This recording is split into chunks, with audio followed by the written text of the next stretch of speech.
Prim Ministru, għadni kif semmejt li din l-attività waqta se nkunu qegħdin nilqgħu il-mistoqsijiet tal-udjenza. Kemm tħoss li huwa importanti għalik il-kuntatt man-nies?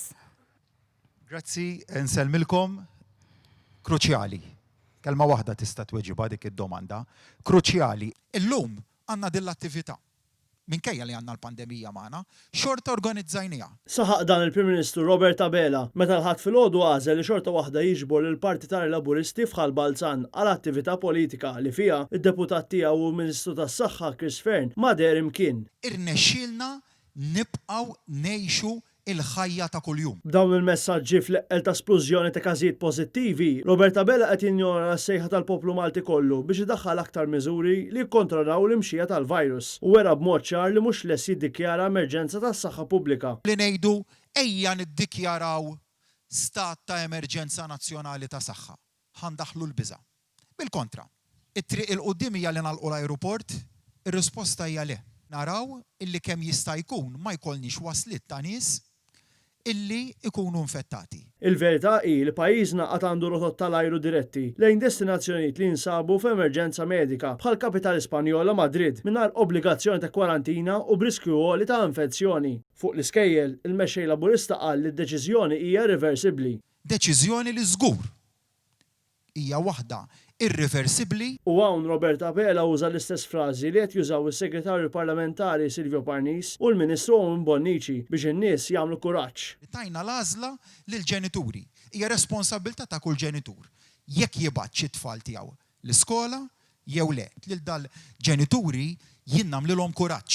Din l-attività politika kienet karatterizzata minn attakki sfrenati kontra ħaddiema bħall-infermieri. Jiena nappella l dawk il-nurses laboristi illi joħorġu bħal maħriġna aħna meta kien hemm l-istrajk tat-teachers jagħtu l-għajnuna tagħhom ħalli l-moviment jibqa' miex il-qudiem. L-attività ġiet indirizzata wkoll mid-deputat mexxej Laburista Daniel Mikallef li ħada qatta bla ħabel kontra l-proposta tal-kap tal-Oppożizzjoni Bernard Grek li ssir konferenza nazzjonali fuq l-immigrazzjoni u l-popolazzjoni.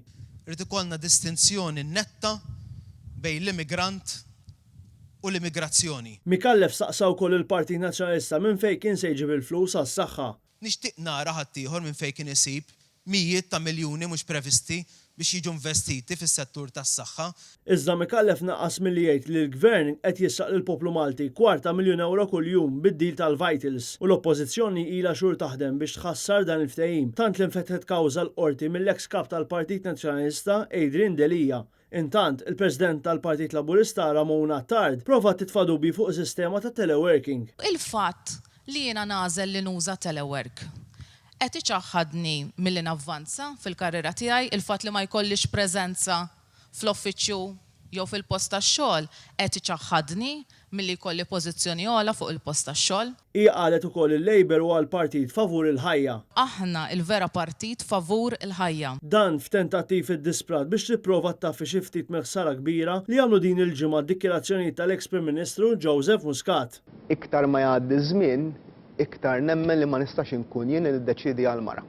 U dritt tal-baby, dak xtort għandu l-baby.